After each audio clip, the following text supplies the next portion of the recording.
We've taken the point. To the new capture point!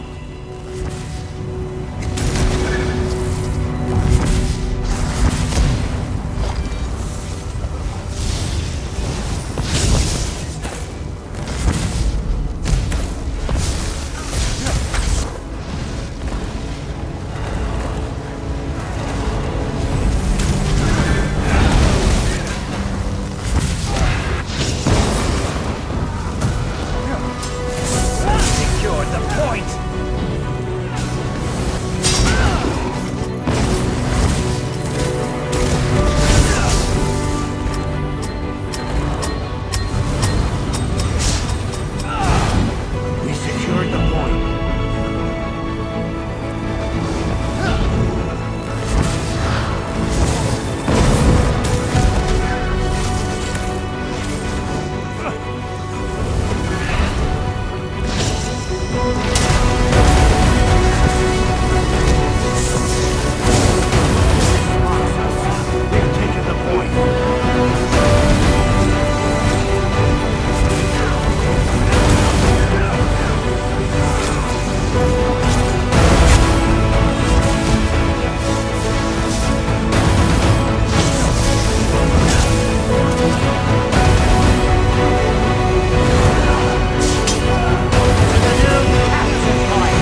Hey everyone, it's Area of Effect with another out-of-the-box build, this time a dark magic build.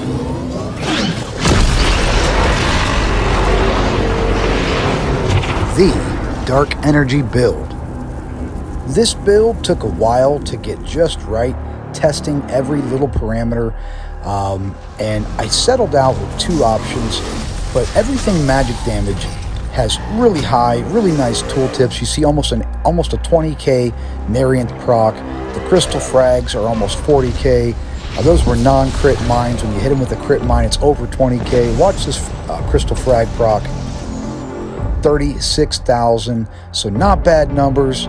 Looking at option one, it combines Narianth monster set with the Sorc ward. There's low resistances, but you do have a lot of get away with streak and a lot of high hitting damage numbers. It's important to note you will not see War Maiden's additional 600 on these stat screens. Option 2, Mighty Chudan with the Psijic Order's elemental weapon. You see our resistances are higher on this one. It's a lot more stable and reliable, this one, but if you, like I said, 5349 is not the accurate. You got to add the 600 to it. It doesn't show up because it's not just flat weapon and spell damage. We are using the Master's Lightning Staff, comes out of the Dragon Star Arena. This one's not perfected. It is sharpened, reduces the cost of destructive touch by 10%, but raises your weapon and spell damage by 600 for 4 seconds after casting it. It's really easy to cast in a rotation with light attacks. On this option, like I said, we have Narianth. You're going to get that weapon and spell damage. When you deal direct damage, 15% chance to summon a Lich Crystal. It says 7267, but as you guys know, it was way higher, and it will be buffed as we're active with all of our other buffs, including the Sea Serpent's Coil, which is going to give us some damage mitigation while we're at full health. That helps with ganking. But you get that Serpent's Rebuke. Major Berserk and Major Courage for 10 seconds, increasing your damage done by 10%. And weapon and spell damage by over 400. This really helps you to hit really hard. It does snare you, and it kind of sucks. But look, 13,000 there, and that was without the Sea Serpent Coil being procced, which has pretty much 100% uptime. We do have a piece of the trainee. We used the Curious here for more resistances.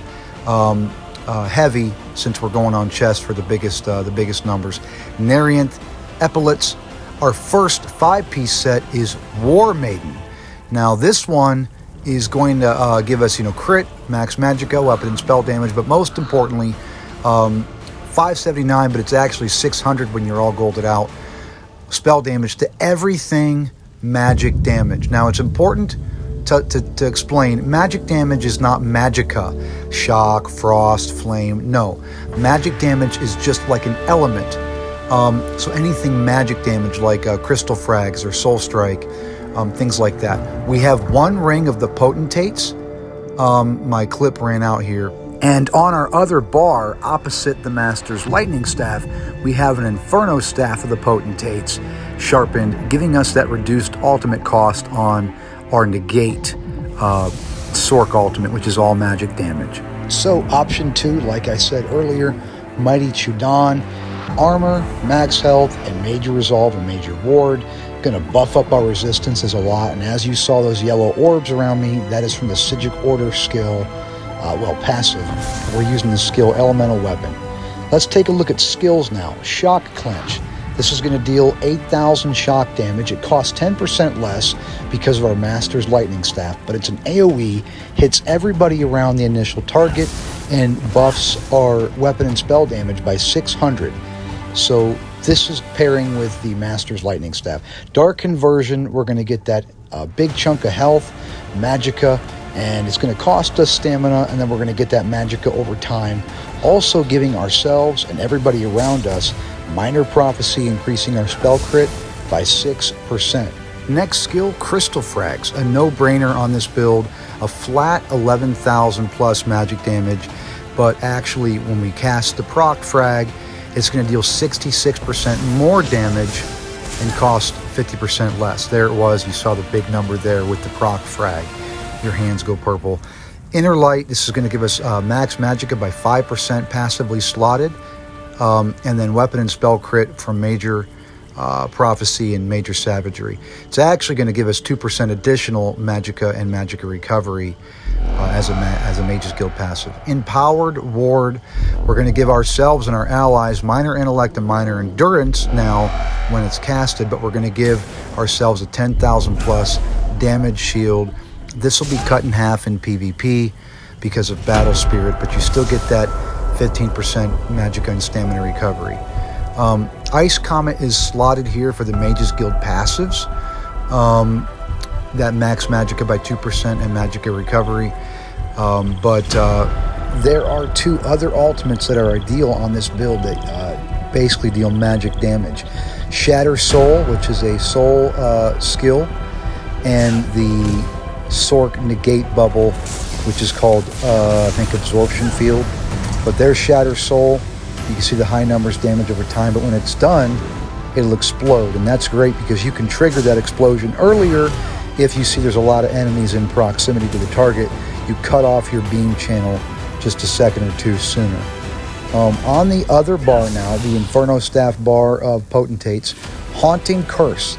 This is going to deal almost 14,000 magic damage and also splash damage. And then after 8.5 seconds, again, it's going to blow up again. Pretty much this is going to be, again, another magic damage ability, but I like how it loads up. You're waiting for it. There it was, 19,000. And again, splash damage to all the targets around the initial. But it's a Daedric summoning ability, and we need to have one of these on each of our bars. Empowered Ward on the front bar, as you see, and Haunting Curse on the back bar because of the passives. Magicka and health and stamina recovery. Resolving Vigor, 24,000 health over 5 seconds, but we also get minor resolve, which is going to basically buff our resistances by 3,000 for 20 seconds. And it's a stamina heal. It gives us an option if we're short on magicka to cast stamina to help us survive in a pinch. Streak, it's going to deal shock damage up front, but most importantly, it's going to get us the hell out of there in a pinch, and it stuns for 3 seconds. So this is a great skill to have. Even with the first option, where the resistances were low on the Narianth setup, the mobility was so nice that it added to our survivability despite low resistances. Next skill, Crit Surge. It's going to give us that major sorcery and major brutality, weapon and spell damage for 33 seconds, but any critical hit we deal while it's active is going to heal us for 3,300 health. And this is going to be often enough. We got a pretty decent crit here.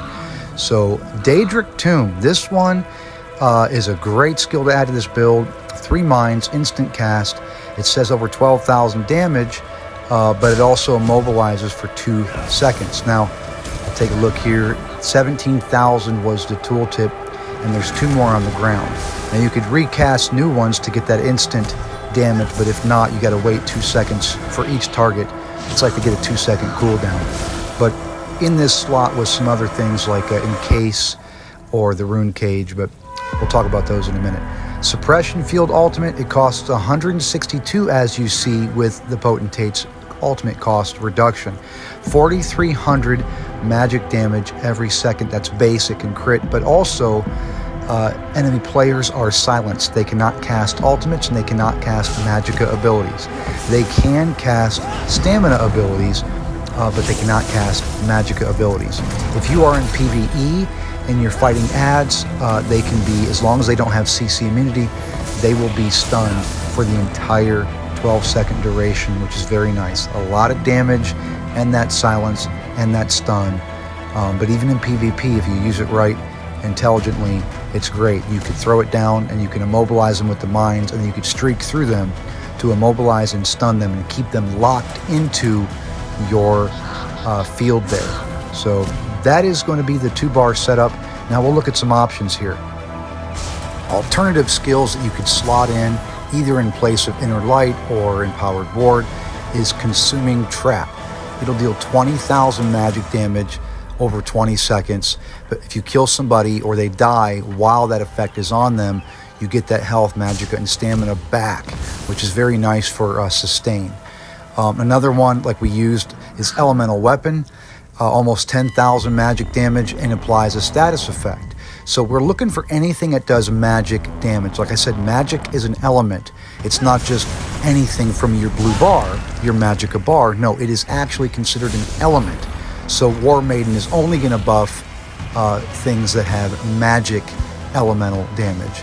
So, and with the Psijic slotted, you get that shield when you block, and you also get those orbs that stack up and on their own deal magic damage. But as you see, I'm doing elemental weapon, cast it, and a light attack within 2 seconds.